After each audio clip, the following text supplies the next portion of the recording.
les trois sœurs ont accidentellement surpris leur belle-mère en train d'avoir une relation intime avec la brute du village. Elles ont immédiatement voulu rentrer chez elles pour tout raconter à leur père. Pour éviter que cela ne soit révélé, la brute du village s'est précipitée pour les poursuivre. Il avait même l'intention de tuer les trois sœurs. Une fois rentrée chez elle, la belle-mère s'est entendue avec la brute du village et a demandé délibérément à l'homme: où sont passées tes trois filles? L'homme pensait que les enfants étaient sortis jouer et n'y a pas prêté attention. Jusqu'à ce qu'un villageois se précipite chez lui, disant avoir vu ses trois filles tomber d'une falaise. Lorsqu'ils sont allés vérifier la falaise, ils ont trouvé les affaires des filles. Ce n'est qu'à ce moment-là que l'homme a vraiment cru que ses filles étaient tombées. Mais il n'a jamais soupçonné que ses trois filles avaient été tuées par sa femme et la brute du village. 20 ans plus tard, l'aînée des filles, qui était tombée de la falaise, n'était en réalité pas morte. Elle avait été sauvée par une personne bienveillante. Aujourd'hui, elle est devenue PDG d'une grande entreprise. Cependant, la PDG a perdu une partie de sa mémoire. Elle ne se souvient plus qui a tué ses sœurs et elle, seulement qu'elle avait un père. Pendant des années, elle a cherché son père disparu sans jamais retrouver sa trace. Un jour, la PDG a mangé par hasard un morceau de mooncake qu'un employé avait acheté au marché. Cela a immédiatement ravivé les souvenirs des mooncakes que son père préparait quand elle était enfant. Le goût était exactement le même. Alors,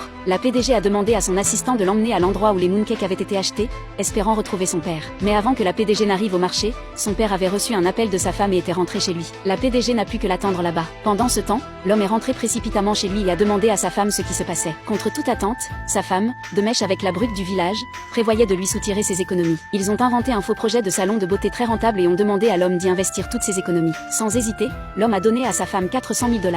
Dès qu'elle a quitté la maison, la femme a remis tout l'argent à la brute du village. La brute comptait utiliser l'argent pour graisser la patte de certains et obtenir une promotion en tant que superviseur. Quelques jours plus tard, l'homme, sans rien savoir, vendait encore ses légumes au marché. Soudain, il a vu la PDG et son assistant devant lui. Il a immédiatement pensé que si ses filles étaient encore en vie, elles auraient à peu près le même âge qu'elle. À ce moment-là, la PDG a sorti un mooncake et a demandé à l'homme d'où il venait. L'homme a répondu qu'il avait fait ce mooncake pour ses filles, mais qu'elle n'était malheureusement plus là. La PDG allait poser plus de questions, mais a été interrompue par un appel. L'homme a entendu que le salon de beauté avait fait faillite, et il a été choqué. Il avait donné à sa femme 400 000 $, qu'il avait économisé pour acheter une maison pour son fils. Maintenant que tout l'argent était perdu, il ne pouvait plus le supporter. Voyant qu'il n'avait plus aucune utilité, sa femme a demandé le divorce. Pendant ce temps, la PDG a demandé à son assistant d'enquêter sur les antécédents de l'homme, et a confirmé qu'il s'agissait bien de son père perdu de vue. Pour éviter toute erreur, elle a ordonné à son assistant de faire un test ADN d'abord. L'assistant a mentionné que l'homme avait un ami, la brute du village, qui travaillait dans leur entreprise. La brute venait d'être promue directeur d'atelier et prévoyait d'organiser un banquet pour fêter sa promotion. En apprenant cela,